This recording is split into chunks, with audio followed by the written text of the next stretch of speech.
पिछले कई दिनों से मैं ये सारी बातें आप लोगों से कहना चाह रहा था, पर मुझे समझ नहीं आ रहा था मैं कैसे कहूँ। लेकिन जब आपको कुछ समझ नहीं आता है और तभी आप वो काम करते हो, तो वो काम आपको सिर्फ समझ ही नहीं आता, याद भी रह जाता है। इसलिए मैं ये वीडियो बना रहा हूँ अभी, क्योंकि मेरा मन बिल्कुल नहीं था इस टॉपिक के बारे में बात करने का। पर कभी कभी मन के खिलाफ जाना चाहिए, क्योंकि जब आप मन के खिलाफ जाते हो तो पता नहीं कब अचानक से अच्छा हो जाए। चाहे आप हिंदू हो, मुस्लिम हो, क्रिश्चियन हो या सिख हो, आप और मैं, हम भगवान को याद जरूर करते हैं। और अगर आप भगवान को याद नहीं भी करते हो, तब भी ये वीडियो आपके लिए है। मैंने इसमें सिर्फ अपने आप को टारगेट किया है, ताकि मैं वो सारी बातें अपने अंदर से कह सकूं जो मेरे दिल या दिमाग में आती रहती हैं। हम इंसान ना ईश्वर को हमेशा याद करते हैं, चाहे सुख हो या दुख हो। कुछ लोग कहते हैं कि आप सिर्फ दुख में ईश्वर को याद करते हैं, बट मेरा ये मानना है कि हम इंसान सुख और दुख दोनों में ईश्वर को याद करते हैं। जब दुख का समय चल रहा होता है या जब दुख के बादल हमारे सर पर मंडरा रहे होते हैं, तो उसमें से कैसे भी सुख की बारिश हो जाए, यानी कुछ गलत होते होते अचानक से अच्छा हो जाए, इसकी आस लगाए हम भगवान को याद करते हैं। और जब आपका सुख का समय चल रहा होता है, तो डर के कारण आप भगवान को याद करते हो। उस सुख को खो देने का डर, वो जो नया नया सुख आपके जीवन में आया है, कहीं आप उसको खो ना दो, उसका डर, इसलिए आप भगवान को याद करते हो। बट ये डर जो है, ये दर्शाता है कि आप और मैं, we think that we deserve happiness, and I think happiness is nurtured because of hope, and I believe that hope is God. जैसे कि आप होप को बस फील और महसूस ही कर सकते हो, वैसे ही आप भगवान के एग्जिस्टेंस को बस फील कर सकते हो। आप उन्हें देख नहीं सकते। आप उनसे कुछ मांग करना आशा लगाए बैठ सकते हो। वो चीज आपको वाकई में मिलेगी या नहीं, ये तो उन पे ही डिपेंड करता है, और इसकी कोई गारंटी नहीं होती है। ये सारी बातें मैं इसलिए आज आपसे कह रहा हूँ और इतने दिनों से सोच रहा था, क्योंकि बहुत दिन हो गए थे मुझे मंदिर गए हुए। लेकिन जब मैं मंदिर गया तो मैंने एक चीज ऑब्जर्व करी अपने बारे में, कि अब मेरा भगवान से कुछ मांगने का मन नहीं करता। जब भी मैं मंदिर जाता हूँ, मैं बस जाके बैठ जाता हूँ, और ऐसा लगता है कि उनका एग्जिस्ट करना ही मेरे लिए काफी है। और मेरे दिमाग में जितनी भी पहले बातें आती थी, मैं इतनी सारी चीजें मांगने लगता था, और वो 3 चीजें जो मैंने आपको बताई थी वो सब मांगता था। अब वैसी कोई भी चीज नहीं होती है। मैं एकदम स्टिल हो जाता हूँ उधर मंदिर में जाके, और बस बैठ के लोगों को देखता रहता हूँ। इसलिए मैं ये कह रहा था कि आजकल मंदिर में जाकर मैं चुप सा हो जाता हूँ, कहीं गुम सा हो जाता हूँ। कुछ मांगने का मन नहीं करता। ऐसा नहीं है कि मेरे को कुछ चाहिए नहीं। अगर मेरा बस चले तो मैं पूरी दुनिया ही मांग लूं। मैं इतना दूध का धुला नहीं हूं। पर शायद मैं मांगते मांगते थक गया हूं। सीधे शब्दों में अगर मैं कहूं तो मैं निश्चिंत हो गया हूं। एक विश्वास सा आ गया है मेरे मन में कि अब मुझे जो चाहिए वो उनको पता है, उनको बताने की जरूरत नहीं है। अब मेरा काम है केवल उनको बिना कोई चाह के, बिना कोई शिकायत के बस प्यार करना। और मैं सच कह रहा हूँ, आजकल मैं जाकर बस थैंक यू कहता हूँ भगवान को, और इससे ज्यादा कुछ नहीं कहता। कुछ मांगता नहीं हूँ, बस थैंक यू कह के आ जाता हूँ। हम सबके लाइफ में बहुत सारी प्रॉब्लम्स होती है, और हम सबकी लाइफ के प्रॉब्लम का सोल्यूशन भगवान के पास होता है, ऐसा हम सब मानते हैं। चाहे आप हिंदू हो, मुस्लिम हो, सिख हो या ईसाई हो, आप अपने आप से एक बार ये जरूर बात पूछना कि कितनी बार आप भगवान के लिए उनके मंदिर गए हो, अपने लिए नहीं, अपने चाह के लिए नहीं। कितनी बार मैंने अपने ईश्वर को याद किया है बिना किसी चाह के, ये आप अपने आप से पूछ सकते हो। मैंने आपको रिमाइंड करवा दिया दोबारा। ये कहना बहुत ज्यादा गलत होगा अगर मैं ये कहूं कि सब लोग बस ईश्वर को ना बिना किसी चाह के याद नहीं कर पाते हैं। बहुत सारे लोग ऐसे होते हैं जो बिना किसी चाह के अपने आप को पूरा समर्पित करके ईश्वर को याद करते हैं, और उन सबको हम लोग साधु संत मानते हैं। लेकिन आप भी साधु संत बन सकते हो। उसमें आपको अपने आप को भूलने की जरूरत नहीं है। बहुत सारे लोग ये कहते हैं कि आपके अंदर ही ईश्वर बसते हैं। अगर आप अपने आप को ही भूल जाओगे, अपने परिवार को ही त्याग दोगे, तो आप ईश्वर के करीब नहीं जा पाओगे, क्योंकि वो परिवार की शुरुआत आपके कारण ही हुई है, और वो परिवार का देखभाल करना आपके हाथ में ही है, आपको ही करना है। A man who can not love his family is not actually a man. फिर चाहे आप साधु बन जाओ, संत बन जाओ, या कुछ भी बन जाओ, इट डज नॉट मैटर। कोई भी धर्म का हो इंसान, वो ईश्वर को पूछता केवल अपने लिए ही है। मेरा अच्छा हो जाए, मेरे परिवार का अच्छा हो जाए, और इसमें कोई भी गलत बात नहीं। और मैं ये नहीं कह रहा कि सब ऐसे होते हैं।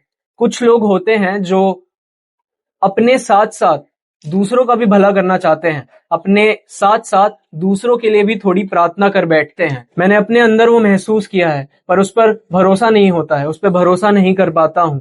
जब भी मैं किसी की मदद करने जाता हूँ, इस सोच में खो जाता हूँ, हे ईश्वर, क्या मैं सच में इनका भला चाहता हूँ, या पूरी दुनिया को अपना इंसानियत दिखाना चाहता हूँ, पूरी दुनिया के सामने अच्छा कहलाना चाहता हूँ?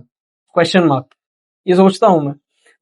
लेकिन मैं कभी भी किसी की मदद करने वाली ये जो फीलिंग है, इसको फोर्स नहीं करता। मैं सच बता रहा हूँ, ये एक ऐसी फीलिंग है जो अपने आप अंदर मेरे दिल के आ जाती है, और मुझे किसी को दिखाने के लिए ये चीजें फोर्स करने की जरूरत नहीं है। पर क्यों करता हूं मैं? एक इंसिडेंट हुआ, मैं ये सब बातें आपसे क्यों कर रहा हूँ? क्योंकि देखो, मेरा फैमिली बैकग्राउंड मैं डिस्कस नहीं करना चाहता, लेकिन मेरे साथ एक ऐसा इंसिडेंट हुआ जब मैं कोलकाता गया था WBJE की पढ़ाई करने। तो मैं अपने दोस्त के साथ एक दिन घूम रहा था, क्योंकि मेरा एग्जाम हो गया था, तो मेरा दोस्त भी उधर रहता है। और हम जब साथ में घूम रहे थे एक मार्केट में, तो एक रोल वाले के पास जाके मैं रुक गया। वहां पर दो छोटे बच्चे थे। एक छोटी बच्ची मेरे पास आई पैसा मांगने, मैंने उसको पैसे निकाल के दे दिए। दूसरी बच्ची आई, मैंने उसको पैसे नहीं दिए, और वो बात अभी भी मेरे दिल में है, और वो हमेशा मैं सोचता रहता हूँ। मेरा दोस्त जो ये वीडियो देख रहा होगा उसको भी पता होगा, उस टाइम पता नहीं मैंने उसको पैसे क्यों नहीं दिए, जबकि मेरे पास पैसे थे। जैसे मैंने उस छोटी एक लड़की जिसको पैसे दिए, उसको मैंने 20 रुपए ही दिए थे, उससे ज्यादा नहीं दिए थे। और दूसरी वाली को भी मैं उसी तरह पैसे दे सकता था, लेकिन मैंने पता नहीं क्यों नहीं दिए। और ये सोच मुझे खाई जा रही है, और मैं हमेशा इस चीज का बुरा महसूस करता हूँ। अगर मैं इतना ही अच्छा हूं तो मैंने उस बच्ची को पैसे क्यों नहीं दिए? और इसके बाद भी बहुत सारे ऐसे इंसिडेंट हुए। मतलब मैं अभी लोकल ट्रेन से जा रहा था, तो मेरे को पता है वहां पर लोग आएंगे मुझसे पैसा मांगने, और अगर मैं इतना ही अच्छा हूं तो मैं कैश कैरी क्यों नहीं करता? हमेशा उनकी मदद का अगर मैं करना चाहता हूँ, अगर मेरा दिल इतना अच्छा है, दिल इतना साफ है, और मेरे अंदर मदद करने की भावना जाग जाती है किसी को देख के, तो मैं क्यों कैश कैरी नहीं करता हूँ? जबकि मैं जानता हूँ लोग मेरे पास आएंगे मुझसे पैसा मांगने, क्योंकि ट्रेन में तो सब आते ही रहते हैं आपके पास, लोकल ट्रेन में आप ट्रैवल करते हो तो। पर कहते हैं ना, इंसान अपनी गलतियों से ही सीखता है। तो आजकल मैं कैश लेके चलने लगा हूं अपने साथ, चाहे मैं 10 रुपए लेके चलूं या 20 रुपए लेके चलूं, लेकिन मेरे जेब में हमेशा कोई ना कोई कैश रहता ही है, ताकि अगर मुझसे कोई मांगे तो मेरा मुंह ना बने, और मैं उनको दे सकूं, और मैं असली में उनकी मदद कर सकूं। अब मैं कोशिश कर रहा हूं अपने आप को पहचानने की, लेकिन एक बात तो है, मैं इतने अपने बारे में जानता हूं कि मैं दिखावा नहीं करना चाहता, और मैं एक्चुअली में उनकी मदद करना चाहता हूँ। लेकिन कभी कभी वो डबल थॉट्स आ जाते हैं मन में, तो उन चीजों को रखना जरूरी है।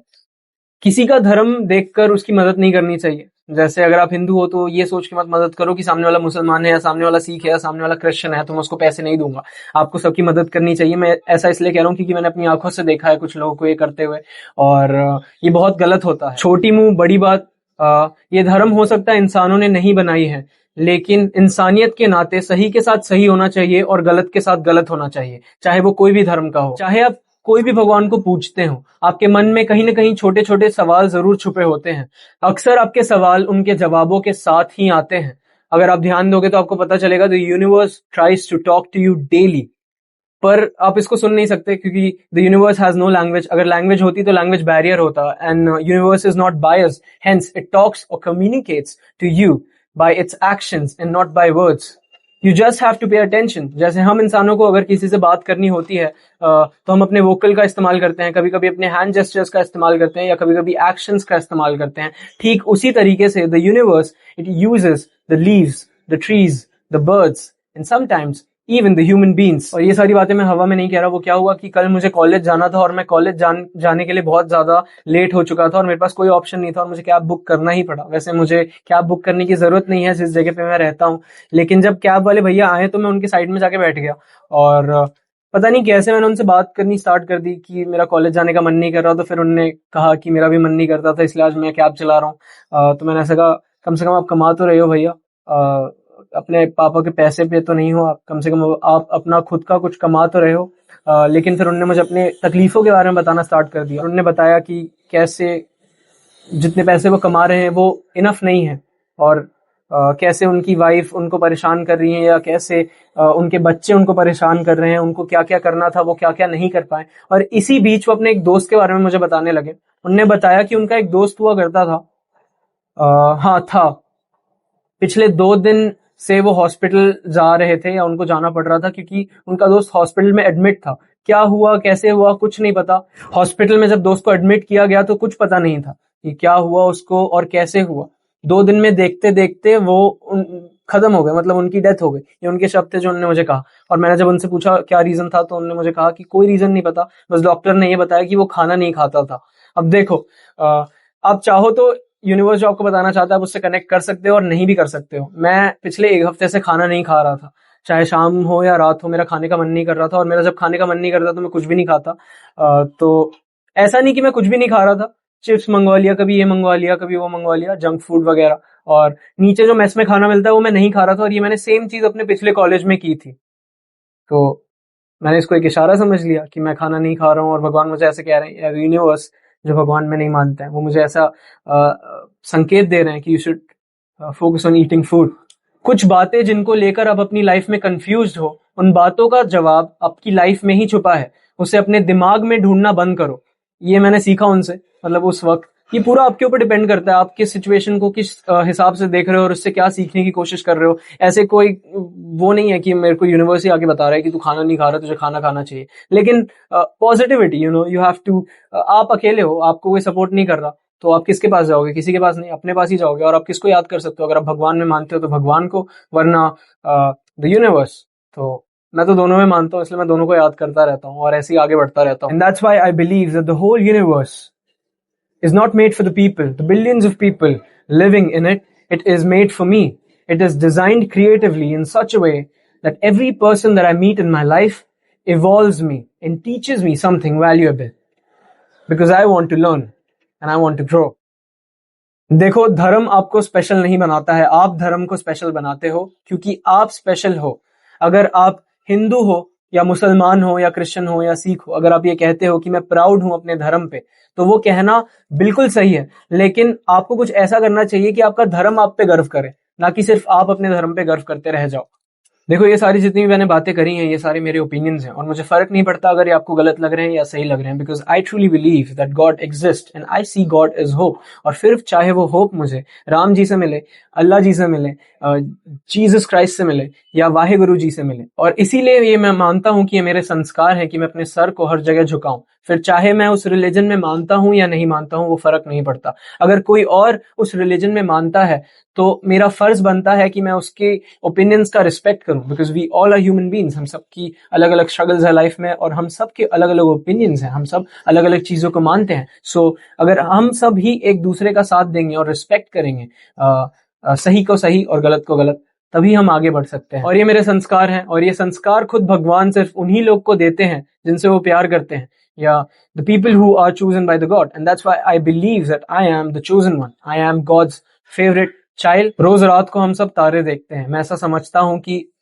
जब आप पैदा होते हो तो आपके साथ साथ एक तारा भी पैदा होता है उस आसमान में। आप चाहे कुछ भी कर लो, आपका उस तारे से पीछा नहीं छूट सकता, क्योंकि आपका आसमान से पीछा नहीं छूट सकता, क्योंकि आसमान पे किसी का भी हक नहीं होता। वो तारा आपके साथ साथ बड़ा होता है, वो तारा आपके साथ साथ हर जगह जाता है। चाहे आप इंडिया चले जाओ, ऑस्ट्रेलिया चले जाओ, वो हमेशा आसमान में रहेगा। और इसीलिए ही आसमान के तारों को ना कोई पूरा गिन नहीं पाता है। लोग कहते हैं ना, इतने सारे तारे हैं, उनको गिन नहीं पा रहा, because one new life is equal to one new star.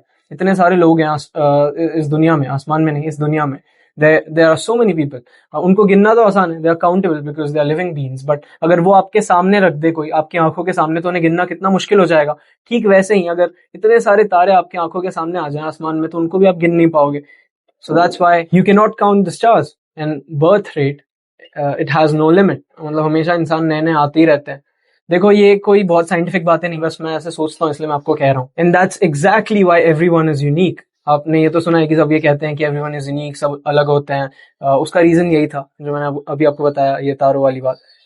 अगर कोई तुम्हें पागल कह रहा है तो तुम सही रास्ते पे हो, ऐसा कहना गलत है। अगर लोग तुम्हें पागल कह रहे हैं और इस बात से तुम अनजान हो कि लोग तुम्हें क्या कह रहे हैं, चाहे वो सही है या गलत, तब तुम सही रास्ते पे हो।